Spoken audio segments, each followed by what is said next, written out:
নড়িয়া উপজেলার নতুন স্বাস্থ্য কমপ্লেক্স, আধুনিক নকশায় নির্মিত মূল ভবন, আছে staff quarter, doctors dormitory, nurse dormitory, উপজেলা স্বাস্থ্য ও পরিবার পরিকল্পনা কর্মকর্তার বাসভবন, রয়েছে রোগ নির্ণয়ের অত্যাধুনিক যন্ত্র, নিরবচ্ছিন্ন বিদ্যুৎ সুবিধা নিশ্চিতে আছে উচ্চ ক্ষমতার জেনারেটর, শীতাতপ নিয়ন্ত্রিত যন্ত্র আর সার্বিক নিরাপত্তায় হাসপাতাল চত্বর জুড়ে বসানো হয়েছে সিসি ক্যামেরা। এত সব আয়োজন থাকার পরও দীর্ঘ ৬ মাসেও উদ্বোধন হয়নি হাসপাতালটি। ফলে দুর্ভোগে ১৪ ইউনিয়ন ও পৌরসভার কয়েক লাখ সেবা প্রত্যাশী।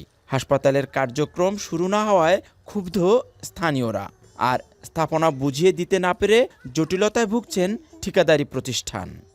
মানুষের এই যে বাচ্চা হইতে গেলে অনেক সমস্যা, কোনো চিকিৎসা নাই, গ্যাঞ্জাম হইলে ডাক্তার নাই, হাসপাতাল নাই। চালু না হলে সেবা নিবে কি করি? চালু হলে তো মানুষের জনগণ আইবে, যাইবে, চিকিৎসা নেবে। এদিকে পদ্মার তীরবর্তী ভাঙন কবলিত এলাকায় ঝুঁকি নিয়ে পুরাতন হাসপাতালে স্বল্প পরিসরে সেবা দিয়ে যাচ্ছে কর্তৃপক্ষ। ভবনের অভাবে অস্ত্রোপচার, এক্স রে ও প্যাথোলজি বিভাগ বন্ধ রয়েছে।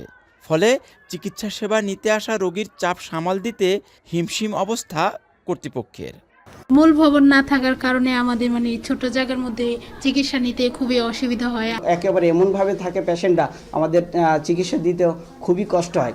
এদিকে আধুনিক ভবন ও চিকিৎসা সামগ্রী থাকা সত্ত্বেও বঞ্চিত থাকছেন নড়িয়াবাসী। আর দিনের পর দিন অকেজো পড়ে থাকায় নষ্ট হচ্ছে মূল্যবান যন্ত্রপাতি। সরকারি যে বাসভবনগুলোতে আমাদের এমার্জেন্সি, আউটডোর, অফিস, ওটি, প্যাথোলজি এগুলো আমরা স্বল্প পরিসরে চালাই যাচ্ছি রুমের অভাবে।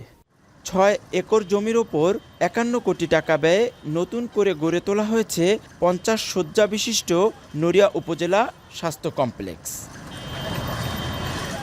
সব ধরনের জটিলতা কাটিয়ে অচিরেই এই উপজেলা স্বাস্থ্য কমপ্লেক্সটি চিকিৎসা সেবার জন্য খুলে দেবে, এমনটাই দাবি নড়িয়াবাসীর। কাজী মনিরুজ্জামান, এখন নড়িয়া, শরীয়তপুর।